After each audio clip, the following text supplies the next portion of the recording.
Di antara yang disabdakan oleh Nabi Sallallahu Alaihi Wasallam dan hari ini kita saksikan dan mungkin kita mengalami, dan waliyadzubillah kalau itu ada pada diri kita, apa? Menimpanya kaum muslimin ditimpa dengan sebuah penyakit. Kaum muslimin terjangkit dengan satu wabah penyakit, yang penyakit ini oleh Nabi disebut sebagai apa? Ya, 3 huruf. Penyakit ini 3 huruf. Waw, ha, apa? Nun. Waw, ha, nun. Apa? Wahan, al-wahan. Penyakit al-wahan. Apa penyakit al-wahan? Hubbud dunya wa karahiyatul maut. Cinta dunia dan takut mati. Saya kira kita saksikan dengan mata kita betapa kaum muslimin begitu cintanya kepada dunia ini. Mungkin termasuk diri kita. Dan ini beda sekali dengan apa yang ada pada diri sahabat. Sahabat begitu cinta kepada akhirat. Ya. Antum ingat kisah tentang seorang wanita hitam yang berpenyakit ayan. Datang pada Nabi sallallahu alaihi wasallam, "Ya Rasulullah, inni usra'u wa inni atakashaf, fad'ullaha ayyasfiyani." Wahai Rasulullah, aku wanita yang berpenyakit ayan. Ketika aku sakit ayan, sering pakaianku terbuka, auratku tersingkap. Maka mohonlah kepada Allah, berdoalah kepada Allah agar Allah menyembuhkan aku. Apa namanya? Wasilah, tawassul. Wanita ini bertawassul pada Nabi sallallahu alaihi wasallam, dan itu boleh dengan syarat Rasulullah masih hidup. Nabi menjawab, "Ya, insyaallah aku doakan dan insyaallah engkau sembuh. Tapi jika aku tidak doakan, engkau terus ayan, mungkin bisa sembuh, karena itu terserah kehendak Allah. Aku tidak doakan, engkau tetap seperti sekarang ini ayan, tapi aku jamin engkau masuk surga. Silahkan pilih yang mana. Aku doakan ayanmu sembuh dan bisa masuk surga, bisa tidak, aku nggak jamin. Bukan berarti pasti masuk neraka, bukan. Bisa masuk surga, tapi aku nggak jamin. Tapi kalau aku tidak doakan, engkau terus ayan seumur hidup, atau mungkin bisa sembuh juga, tapi aku jamin engkau masuk surga. Silahkan pilih yang mana." Wanita hitam ini tidak pakai mikir, tidak butuh waktu walaupun sepersekian detik, langsung keluar dari mulutnya, "Asbir ya Rasulullah. Kalau begitu aku siap sabar ayan seumur hidup ya Rasul. Aku memilih jaminan dari engkau untuk masuk surga." Lihat, wanita hitam. Kita tidak tahu namanya siapa. Para a'immah ketika membawakan hadis ini tidak menyebut namanya. Ya, kita tidak bisa bayangkan bagaimana Fatimah, bagaimana Aisyah, bagaimana Khadijah, bagaimana Ummu Sulaim, Ummu Salamah. Kayak apa wanita-wanita itu? Apalagi Abu Bakar, Umar. Ini wanita yang tidak jelas namanya, seperti ini luar biasa. Begitu cintanya kepada surga. Dan siap ayan seumur hidup demi masuk surga.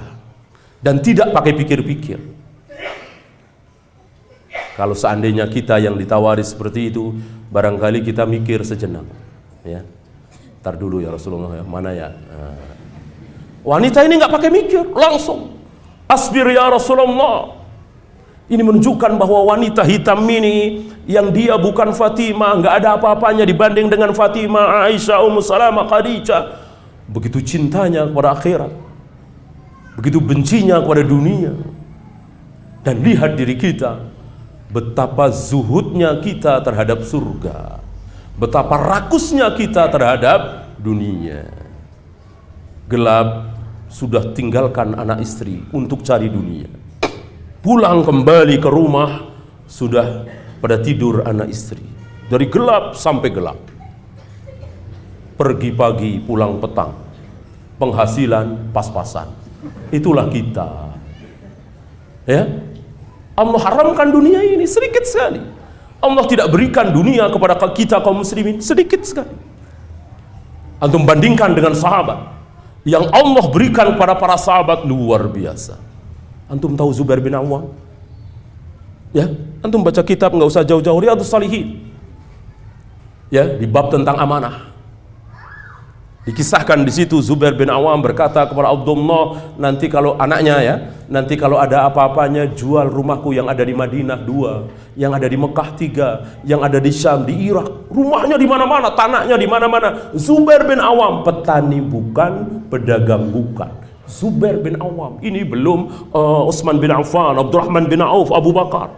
Kekayaan yang luar biasa Allah berikan kepada para sahabat ketika sahabat mencari akhirat. Yang dicari oleh sahabat adalah akhirat. Dan itu merupakan ucapan Abu Bakar, ihris alal maut tuhab lakal haya. Carilah kematian, songsonglah kematian, niscaya engkau akan beroleh kehidupan. Bandingkan dengan kita mengejar dunia, dan tidak dapat dunia ini kecuali sedikit sekali. Sahabat sebaliknya. Ya, itulah penyakit al-wahn. Shadaqa Rasulullah sallallahu alaihi wasallam. Di antara penyakit al-wahn yang juga disabdakan oleh Nabi sallallahu alaihi wasallam, yang juga menimpa kaum muslimin hari ini adalah kaum muslimin seperti ini, satu hadis dengan al-wahn tadi. Gusaun ka gusais sail. Kaum muslimin seperti buih di lautan. Mari kita lihat. Kaum muslimin seperti buih di lautan itu di zaman sahabat, tabi'in, atba'u tabi'in, di zaman Imam Ahmad, di zaman Syekhul Islam, apa di zaman sekarang? Mari kita lihat. Apa itu buih? Semua orang tahu, nggak usah kita bahas buih itu apa. Sifatnya saja. Apa sifat menonjol dari buih? Nah, kira-kira apa yang bisa antum katakan sifat paling menonjol pada diri buih? Tidak pernah bisa melawan apa? Sifat buih adalah tidak pernah bisa melawan arus. Ini sifat menonjol dari buih. Antum pernah lihat buih ke barat padahal arusnya ke timur? Gak mungkin. Arusnya ke selatan, buihnya nyelonong ke utara? Gak mungkin. Ngikutin arus. Namanya juga buih. Saking ringannya, ya kan? Itulah kaum muslimin hari ini.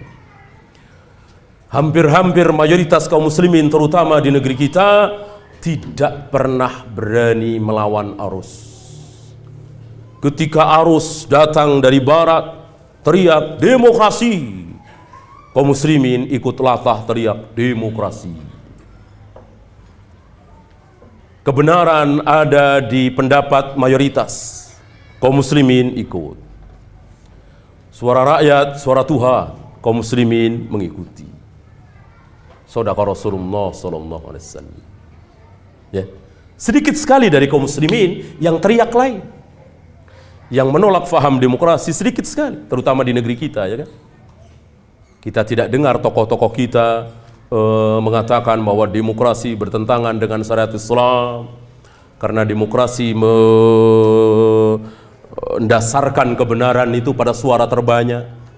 Adapun kaum muslimin mendasarkan kebenaran itu pada qala Allah wa qala Rasul. Ya. Shadaqa Rasulullah sallallahu alaihi wasallam. Ya seperti tadi. Berulang tahun, bela sungkawa, selamat tahun baru, niup trompet, ulang tahun. Ini semua kan dalam rangka seperti buih, ngikut saja. Ngikut saja. Ya. Antum tahu siapa yang pertama mencontohkan beribadah sambil bernyanyi? Ya, siapa? Memuji-muji Tuhan dengan cara menyanyi. Siapa? Al-Yahud wan Nasara, terutama Nasara. Diikuti oleh kaum muslimin. Ya. Memuji Allah bagus.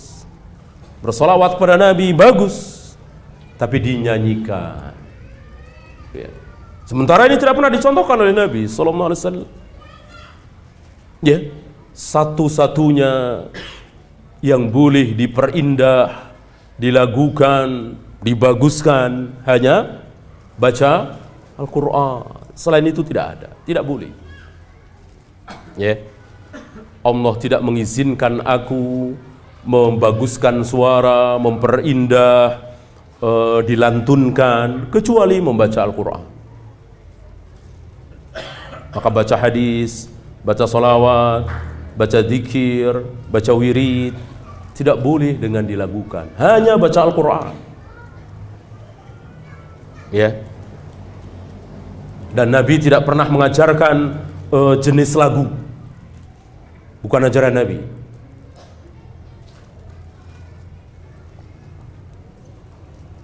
Kalau pertama ta'awud, a'udzu billahi minasyaitonir rajim. Ini nadanya segini nih, bayati. Nah, nanti naik bayati nawa, nanti hijaz sekarang. Ini bukan ajaran Nabi sallallahu alaihi wasallam. Ya. Kayak model nyanyi kan, ambil suara.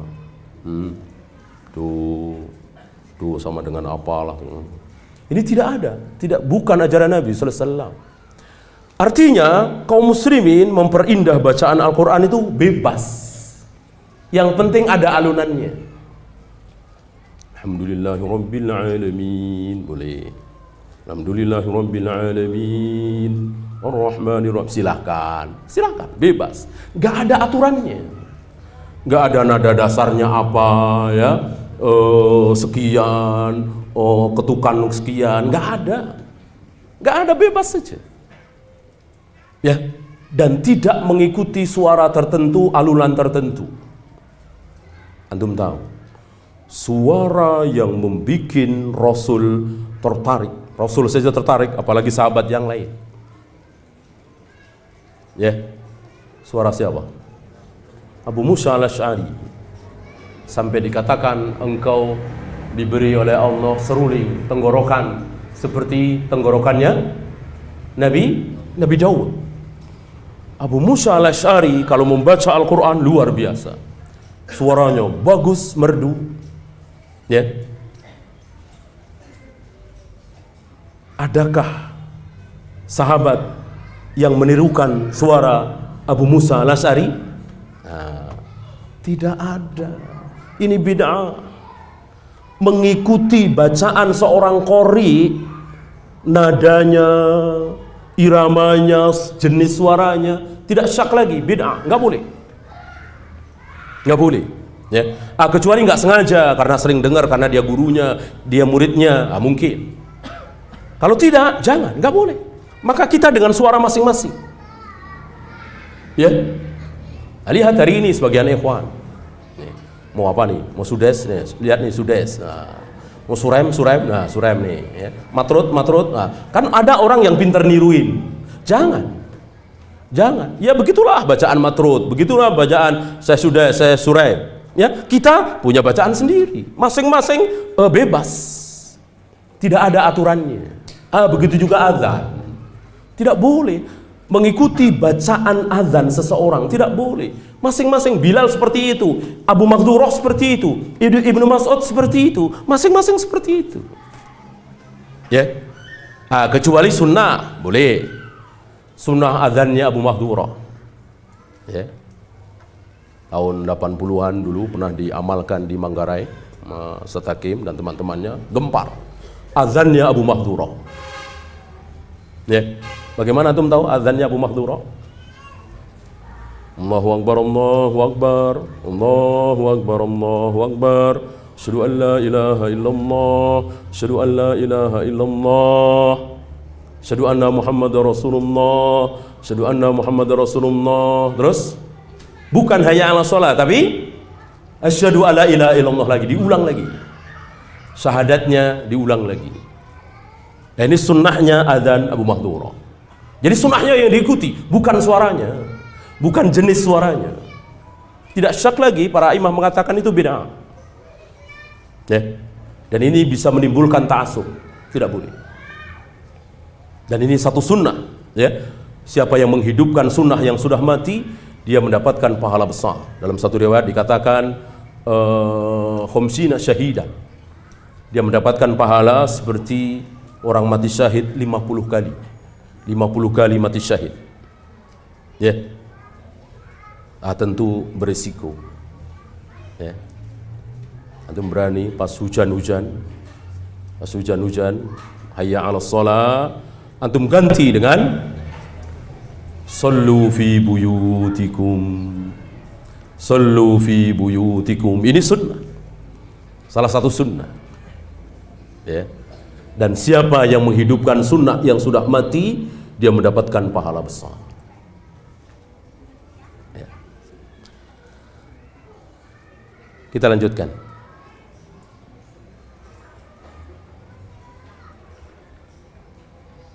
Assalamu ala man ya'rifu faqat. Salah satu sabda Nabi SAW adalah banyaknya kaum muslimin yang memberikan salam, assalamualaikum, hanya kepada orang yang dia kenal. Saya kira kita saksikan, bahkan kita lakukan oleh diri kita. Ya kan? Ini pelajaran bagi kita semua, antum, saya, ya. Jangan memberikan salam kepada yang dikenal. Barangkali antum bertanya, ya kalau dia Kristen gimana? Kalau dia Buddha, Hindu gimana? Tentu Nabi bersabda, afsus salam, sebarkan salam kepada orang yang kalian kenal dan kepada orang yang tidak kalian kenal. Berarti kan nggak tahu muslim atau bukan. Padahal di Madinah ada orang-orang Yahudi, Nasrani, kaum musyrikin. Dari sini kita tahu bahwa Nabi mengajarkan kepada kita secara aghlabiyah, ya. Dia berjenggot, pakai peci, insya Allah muslim. Dia berada di depan masjid, insya Allah muslim. Bahkan dia satpam, dia penduduk Jakarta, Bandung, insya Allah mayoritas muslim. Berikan salam, assalamualaikum, walaupun tidak kenal. Lihat kita hari ini, keamprokan di lift, bahkan di depan masjid, nggak ada salam. Shadaqah Rasulullah sallallahu alaihi wasallam. Ibnu Umar diriwayatkan oleh Imam Bukhari, masuk ke pasar, diikuti oleh muridnya Abul Batan. Abul Batan mengira Ibnu Umar mau membeli sesuatu. Ternyata tidak. Setiap kali ketemu orang, Ibnu Umar selalu memberikan salam, assalamualaikum. Ketemu orang, assalamualaikum. Ketemu orang, assalamualaikum. Sampai keluar pasar lagi. Tidak ada barang yang dia tawar, tidak ada barang yang dia beli. Abul Batan bertanya, apa maksud engkau masuk pasar? Ini Rasul sudah wafat, Abu Bakar sudah wafat. Ibnu Umar menjawab, aku ingin mengamalkan sunnah Nabi. Apa? Menyebarkan salam. Ya, lihat, Ibnu Umar melaksanakan sunnah Nabi SAW, masuk pasar menyebarkan salam. Para sahabat bersama Nabi berjalan. Di tengah-tengah jalan ada pohon besar. Di tengah-tengah jalan ada pohon besar. Kemudian para sahabat pecah. Ada yang mengambil jalan sebelah kiri pohon, ada mengambil jalan sebelah kanan pohon. Ini untuk dalil kalau antum berempat di dalam mobil. Yang satu keluar mau beli minum, ya, masuk lagi kan, salam apa tidak? Salam. Mana dalil? Ini para sahabat mengambil jalan di sebelah kiri pohon, sebagian di sebelah kanan pohon. Berarti para sahabat ini berpisah sekian detik, dipisahkan oleh pohon besar ini. Kemudian bertemu lagi, maka memberi salam, Assalamualaikum, Waalaikumsalam. Padahal pisahnya sekian detik. Kita tidak, ya, bahkan lama, tapi kan jalan bareng dari rumah, ya, setengah jam, 1 jam bisa salam, bahkan semenit, 2 menit, bahkan sedetik, 2 detik berpisah salam. Ini sunnah Nabi yang tidak diindahkan oleh kaum muslimin. Ya. Kita lanjutkan.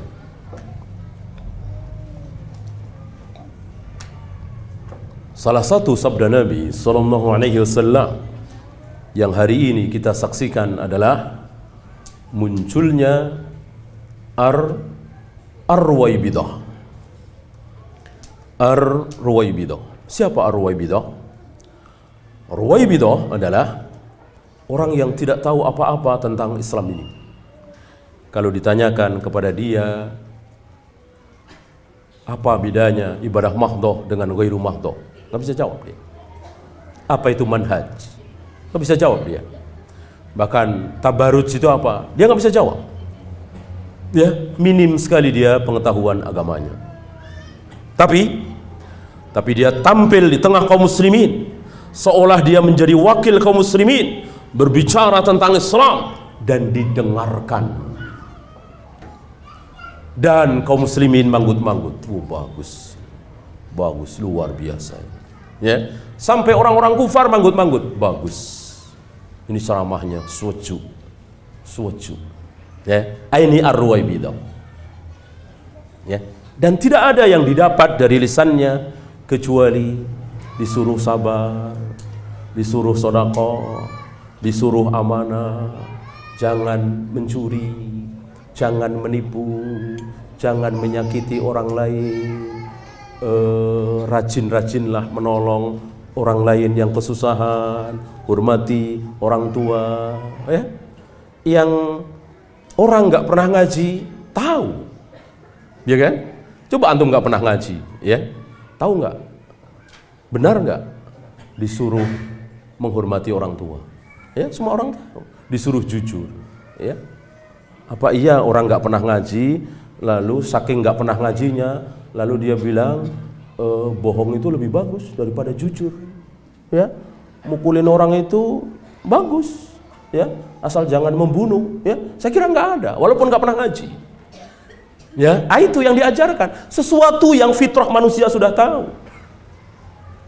Adapun yang manusia nggak tahu kalau nggak diajarkan, apa ciri-ciri ibadah mahdoh dengan ghairu mahdoh. Kalau ibadah mahdoh harus nyontoh Nabi apa tidak? Kalau ghairu mahdoh bagaimana?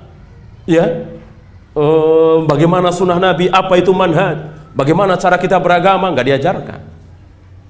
Ini Ar-Ruwaibidah. Ya, yang kadang mereka tampil di hadapan kaum muslimin dan membikin malu kaum muslimin sebagiannya. Membikin malu, ya. Saya kira antum dapat. Apa kita nggak malu hari ini melihat para dai di televisi, ya? Jadi seorang dakwah itu seperti apa, lenong, ya, lucu-lucuan, ya. Ini malu. Kita malu. Bagaimana para pendeta, pastor? Oh, Islam itu begitu ya dakwahnya, ya. Antum tahu nggak? Ketika Ibnu Abbas berkhutbah, ketika Ibnu Abbas menafsirkan surat An-Nur, ada sebagian pendeta dan pastor, orang-orang Kristen yang berilmu, yang mendengarkannya di Palestina. Mereka terheran-heran. Dengan khutbahnya Ibnu Abbas mereka terheran-heran. Mereka mengatakan, ini agama apa? Tidak ada pada diri kami. Yang disampaikan oleh para pendeta dan pastor di Kristen nggak jauh dari surga, neraka, pahala, dosa, pahala, akhirat, surga, neraka. Ini baru dengar. Berbicara tentang dunia. Bolehkah mencegat barang yang akan dibawa ke pasar? Dicegat di jalan. Ya, bagaimana orang yang hutangnya jauh lebih besar daripada hartanya dilarang membelanjakan hartanya, kemudian tata cara buang air dan sebagainya, ini semua ada dalam Islam. Sekarang sebagai contoh mudah, antum boleh tanyakan kepada para pendeta dan pastor. Antum kumpulkan, nggak usah banyak-banyak, 10 pendeta atau pastor. Antum tanyakan pertanyaan yang sama kepada 10 pendeta. Kalau bisa jangan sampai kenal pendeta ini. Ada orang meninggal. Dia meninggalkan 1 istri, 3 anak. Yang 2 laki-laki, yang 1 perempuan. Orang yang meninggal ini meninggalkan harta 10 juta misalnya. Kira-kira istri dapat berapa? Anak yang laki-laki dapat berapa? Anak yang perempuan dapat berapa? Antum tanyakan kepada 10 pendeta. Insya Allah pasti jawabannya 10 macam. Nggak ada yang sama. Atau mungkin kalau pendetanya jujur, nggak tahu. Ini nggak ada di Injil. Nah, berarti jujur. Ini nggak ada di Taurat. Itu pendetanya jujur. Nah, sekarang antum bandingkan, antum tanyakan kasus sederhana ini. Ada seorang yang meninggalkan 1 istri, 3 anak, 2 laki-laki, 1 perempuan, meninggalkan harta 10 juta. Tanyakan kepada 100 ustadz atau 500 ustadz. Ya. Maksud saya ustadz yang tahu ya. Bukan ustadz yang nggak tahu ya. Ustadz yang tahu. Insya Allah jawabannya 1. Jawabannya 1. Karena jelas. Di surat An-Nisa ayat 11-12, seorang istri ketika ditinggalkan oleh suami dan suami meninggalkan anak, maka istri dapat berapa? 1/8. Sisanya 1/8 dari 10 juta, gampang, bisa dihitung kan? Nah, kasihkan ke istri mayat. Sisanya buat anak, di mana yang laki-laki 2 kali lipat dari yang perempuan. Lihat, ini terjawab dalam surat An-Nisa. Nggak usah Bukhari, Muslim, Abu Daud, Nasai, Tirmidzi. Baru surat An-Nisa saya sudah terjawab. Buddha, Hindu, Konghucu, Taurat, Injil yang sekarang ya, nggak terjawab. Inilah Islam. Inilah Islam menjawab semua pertanyaan. Oleh karena itu Salman pernah ditanya oleh seorang pendeta. Ketika pendeta ini mendengarkan khutbahnya Ibnu Abbas yang berbicara tentang dunia, seorang kalau sekarang seperti profesor, doktor yang berbicara tentang dunia. Hal 'allamakum nabiyyukum kulla syai'? Apakah Nabimu Muhammad SAW mengajarkan segala sesuatu tentang dunia ini? Dijawab oleh Salman, ya. Tidak ragu Salman menjawab, 'allamana nabiyyuna kulla syai' hatta al-qira'ah. Nabi kami Muhammad sallallahu alaihi wasallam mengajarkan kepada kami segala sesuatu sampai apa? Sampai tata cara buang air. Tata cara buang air. Bolehkah menghadap kiblat atau membelakangi kiblat kalau di tempat terbuka? Kalau nggak ada air, boleh dengan benda, batu misalnya, daun, tisu, berapa kali dan seterusnya. Ini diajarkan. Mana ada ajaran lain yang agama lain yang mengajarkan hal-hal seperti ini. Berarti Islam ini kaya luar biasa. Tapi sayang justru kitanya tidak merasa kaya. Kita merasa miskin. Lihat kaum muslimin belajar ekonomi ke Amerika, ke Australia. Padahal nggak usah jauh-jauh. Kalau kaum muslimin membaca Kitabul Buyu yang ditulis oleh Al-Imam Al-Bukhari, akan terjawab pertanyaan-pertanyaan besar tentang ekonomi. Kitabul Buyu yang ditulis oleh Al-Imam Al-Bukhari, belum yang ditulis oleh Imam Muslim, Abu Daud, Nasai, Musnad Ahmad. Kaum muslimin kaya luar biasa, sabda Nabi sallallahu alaihi wasallam. Karena Nabi bukan hanya mengajarkan tentang surga, neraka, pahala, dosa, tetapi beliau juga mengajarkan tentang hal dunia ini yang tentu bersangkut pautan dengan halal haram. Tapi bukan hanya ibadah mahdoh, maksud saya bukan hanya wudu, tayamum, mandi junub, melempar jumroh, mencium hajar aswad. Ini mahdoh, akal tidak bisa mencerna. Tetapi dalam hal jual beli, dalam hal muamalah, Nabi juga mengajarkan. Ya, saya beli barang, handphone misalnya, harga 1 juta, uang sudah saya serahkan, handphone sudah saya pegang-pegang, saya masih duduk di situ 5 menit atau 10 menit, setelah itu saya berubah pikiran, maaf bang, saya nggak jadi, saya kembalikan, boleh apa tidak? Boleh apa tidak? Ayo. Al-jawab, boleh. Siapa yang membolehkan? Nabi SAW. Apa namanya? Apa namanya? Khiyar. Khiyar apa namanya? Khiyar majlis. Ada khiyar majlis, ada khiyar syarat, ada khiyar aib. Ya, boleh dikembalikan. Padahal sudah akad, sudah transaksi, tetapi belum berpisah. Boleh. Siapa yang boleh mengembalikan? Siapa yang boleh mengembalikan? Penjual apa pembeli? Dua-duanya. Dua-duanya. Kata si penjual, maaf bang, nggak jadi ya, nggak usah ya. Ya, ternyata barang ini cuma tinggal 1, mau saya pakai aja. Ya, nah, saya sebagai pembeli harus menyerahkan. Salah sendiri masih di situ. Ya, kalau mau cepat-cepat pergi. Nah, kalau sudah pergi, sudah pisah, udah. Kalau belum berpisah, nggak boleh, harus terima. Dua-duanya. Dua-duanya. Walaupun tanda tangan segala macam. Ya. Nah, lihat hari ini, kaum muslimin lebih mengikuti cara Yahudi. Barang belum sampai Tanjung Priok, barang masih ada di tengah lautan. Ya. Besi atau aluminium 1 kapal masih di tengah lautan. Bahkan masih ada di Australia sana misalnya. Tapi sudah tanda tangan. Nggak boleh dibatalkan. Nah, lihat. Ya, apa istilahnya LC apa itu kan? Kan seperti itu. Itu cara Yahudi. Cara Islam nggak boleh. Nggak boleh barang belum datang kok sudah tanda tangan, orang sudah transaksi saja boleh dikembalikan. Ya, masuk barang belum ada sudah tanda tangan. Itu bukan pedagang. Kalau pedagang berani dia. Lihat para sahabat, Khalid bin Walid bertumpuk-tumpuk pedang, senjata beliau beli. Beliau nggak tahu siapa yang akan beli. Nanti belakangan. Karena kalau pedagang, tulen pedagang asli, dia berani. Yang penting duit saya, bukan ngutang. Begitu. Habis itu dipasarkan. Itu baru pedagang.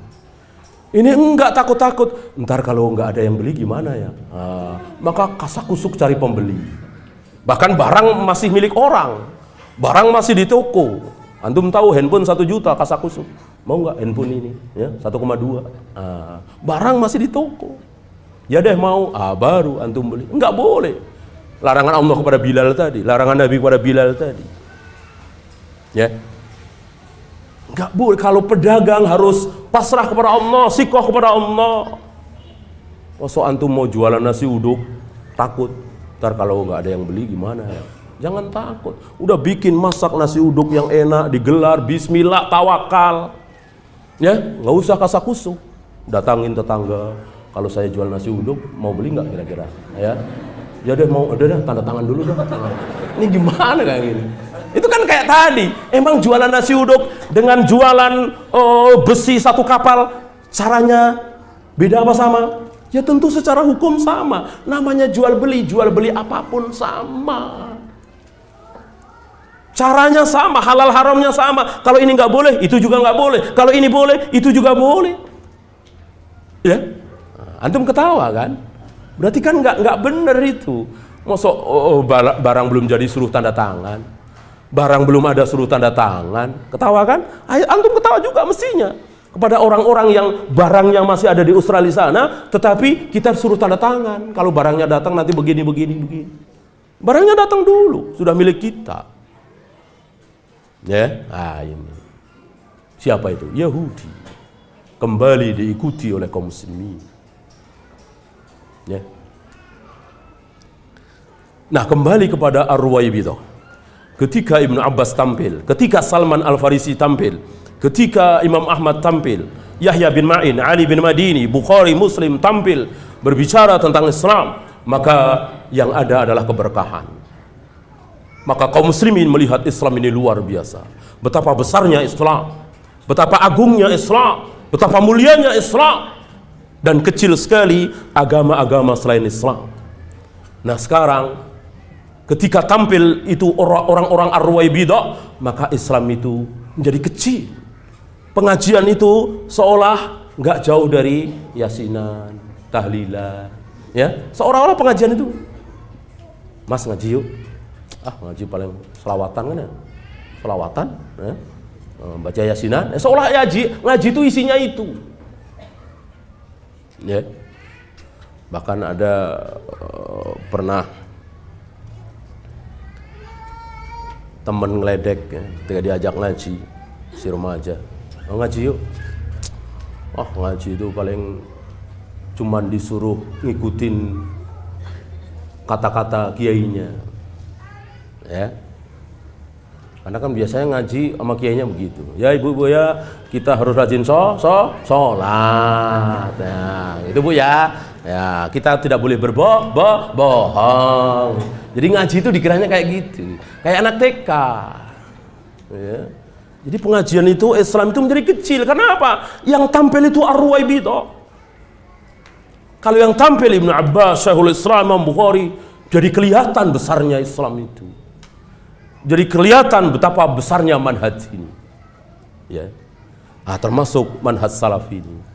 Maka kita yang tidak menguasai, tidak berilmu, jangan mewakili manhaj salaf ini. Lebih baik diam. Lebih baik diam. Kita serahkan kepada yang alim. Ya. Berapa kali tokoh muslim yang berada di manhaj yang batil, tapi pintar bicaranya. Pintar debatnya. Tentu dia hafal dalil. Ya, jidal debat dengan ustadz kita berada dalam manhaj yang hak, tapi kurang pintar bicaranya, jidalnya kurang pintar, ya terkesan kalah. Ya, maka mendingan janganlah. Udah debat, jidal nggak usah. Kita ngaji mencari ilmu. Ya, para imam tidak suka dengan debat-debat seperti itu. Ya, kecuali didatangi. Lihat Imam Syafi'i. Imam Syafi'i yang nantang jidal kepada Husain Al-Qarabisi dan Abu Thawr, apa sebaliknya? Sebaliknya. Husain Al-Qarabisi dan Abu Thawr, dua tokoh ahlul kalam, falasifah, mendatangi rumah Imam Syafi'i. Di awal-awal Imam Syafi'i pindah ke Baghdad. Ya. Tujuannya apa? Ingin mengolok-olok Imam Syafi'i. Ya. Karena Imam Ahmad mengatakan sebelum Syafi'i datang ke Baghdad, sunnah tenggelam, bid'ah berkibar, ahlul hadis diperolok-olok. Ketika Syafi'i datang ke Baghdad, sunnah berkibar, hadis berkibar, orang falasifah diperolok-olok, ahlul bidah diperolok-olok. Kenapa? Imam Syafi'i ahli ilmu. Ya. Orang-orang falasifah ngeledek ahli hadis. Tuhannya ahli hadis itu duduk, ya, ngeledek lah. Karena memang hadisnya seperti itu ya, di aros gitu ya, ungkang-ungkang kaki, ya, diledek. Nabi Musa katanya menampar pipinya malaikat maut, matanya mencelat, ya, malaikat maut kok begitu amat, ya diledek. Itu sabda Nabi sallallahu alaihi wasallam. Ya, ini ahli hadis kan tidak ragu dengan sabda Nabi sallallahu alaihi wasallam. Nabi turun naik dalam peristiwa Mi'raj.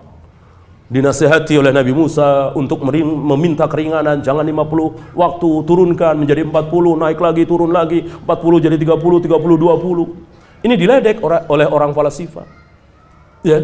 Mosok Nabi Muhammad kok lebih tahu Nabi Musa daripada Nabi Muhammad, bahkan lebih tahu Nabi Musa daripada Allah, diledek. Padahal itu sabda Nabi sallallahu alaihi wasallam. Ya. Termasuk ihtaja Musa wa Adam. Musa mendebat Nabi Adam. Gitu. Abu Muawiyah Ad-Dharir, seorang ahli hadis besar, menyampaikan hadis ini di hadapan Khalifah Harun Ar-Rasyid. Hadis ini dibawakan oleh Imam Bukhari di bab-bab awal. Bagaimana Nabi Musa berdebat dengan Nabi Adam tentang dosa Adam turun sehingga harus turun ke bumi, keluar dari surga. Ini diledek, ditanya, ya, aina iltaqaya? Kira-kira Nabi Musa sama Nabi Adam debat, ketemunya di mana ya? Ngeledek. Ya, ketemu di mana itu? Di Tursina apa di Jabal Rahmah? Ngeledek. Ngeledek. Harun Ar-Rasyid menghunus pedang. Mengambil pedangnya dengan mengatakan, wajib bagiku memenggal lehermu. Padahal ini pamannya. Masih pamannya. Ya, kena ngeledek. Hadis yang dibawakan oleh Abu Muawiyah Ad-Dharir. Dharir itu buta. Beliau buta. Hadis Nabi SAW diledek. Ahlul hadis tidak sungkan-sungkan, tidak takut-takut, sami'na wa ata'na, seaneh apapun. Antum bisa bayangkan seandainya ahlul kalam falasifa di pagi hari itu mendengarkan Nabi SAW, tadi malam aku dari sini ke Masjidil Aqsa mengimami ribuan para nabi dan rasul, aku naik ke Sidratul Muntaha bertemu dengan Allah, dan sekarang aku sudah sampai Mekah lagi. Ya, barangkali ahlul kalam falasifah ini yang pertama kali akan menentang sabda Nabi SAW karena nggak masuk akal. Mereka mendasarkan kebenaran itu masuk akal atau tidak, masuk logika atau tidak. Nggak ada kalau Allah kalau Rasul pasti hak, pasti benar. Nggak ada. Itulah ahlul kalam, itulah falasifah. Ya, mereka datang ke Imam Syafi'i. Untuk apa? Untuk ngeledek. Karena mereka tahu Imam Syafi'i ahlul hadis. Ya, udah kita ledek-ledek saja. Kan selama ini mereka sukses ngeledek yang lain, ya kan? Gelagapan yang lain ketika ditanya begini begitu. Begitu bertemu dengan Imam Syafi'i, dari pagi sampai siang, sampai sore, sampai gelap malam, mereka bertanya kepada Imam Syafi'i dan dijawab oleh beliau. Dan jawaban Imam Syafi'i tidak jauh dari qala Allah wa qala Rasul, qala Allah wa qala Rasul. Setiap kali ditanya, kata Allah begini, kata Rasul begini, qala Allah wa qala Rasul. Tidak ada yang keluar dari mulut Imam Syafi'i kecuali qala Allah wa qala Rasul. Lalu pengakuan mereka terkagum-kagum dengan jawabnya Imam Syafi'i. Mereka keluar, mereka mengatakan, malam itu kami tinggalkan sampai malam, berarti kan? Dari pagi sampai malam. Malam itu kami tinggalkan rumah Imam Syafi'i, sekaligus kami tinggalkan bid'ah kami. Kami tinggalkan keyakinan kami selama ini. Bertekuk lutut di hadapan Imam Syafi'i, taubat rujuk di hadapan Imam Syafi'i dalam waktu sehari. Ya, karena siapa? Syafi'i. Luar biasa Imam Syafi'i kalau berjidal. Jidal bukan mirok. Jidal boleh, mirok yang tidak boleh. Apa bedanya jidal dengan mirok? Jidal boleh, wajadilhum billati hiya ahsan. Kalau jidal tidak boleh, nggak mungkin ada ayat ini. Wajadilhum billati hiya ahsan. Ud'u ila sabili rabbika bil hikmah wal mau'izatil hasanah wa jadilhum billati hiya ahsan. Ada 3. Ud'u ila sabili rabbika bil hikmah. Yang pertama, dakwah itu dengan cara hikmah. Apa hikmah? Ilmu. Ilmu. Cara salat seperti ini, cara wudu seperti ini, cara manasik haji seperti ini, cara jual beli yang syar'i seperti ini. Ini hikmah. Yang kedua, mau'izah hasanah. Mau'izah itu nasihat. Ada orang sudah tahu kalau minum khamr itu dosa, tapi dia nekat. Ini nasihat.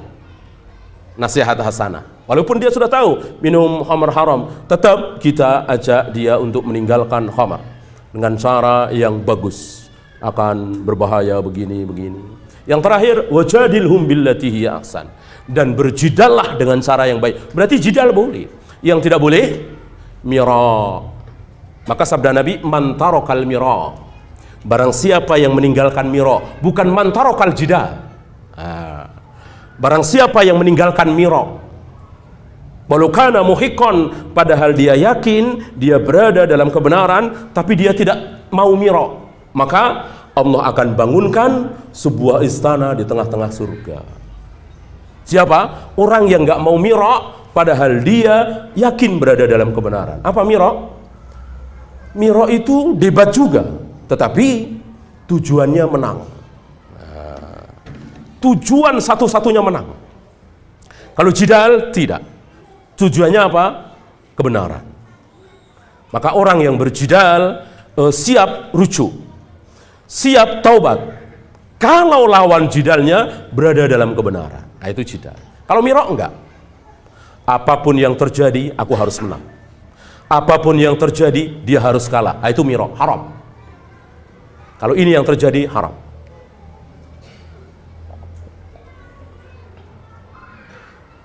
Karena kebenaran milik Allah dan Rasulnya, bukan milik saya, bukan milik antum, bukan milik siapa-siapa, milik Allah dan Rasulnya. Oleh karena itu, ketika kita berdebat, apalagi sifatnya mutakarah, wajib bagi kita untuk siap rujuk, siap taubat. Kalau lawan debat kita ternyata berada dalam kebenaran. Ya. Nah, itulah Imam Syafi'i.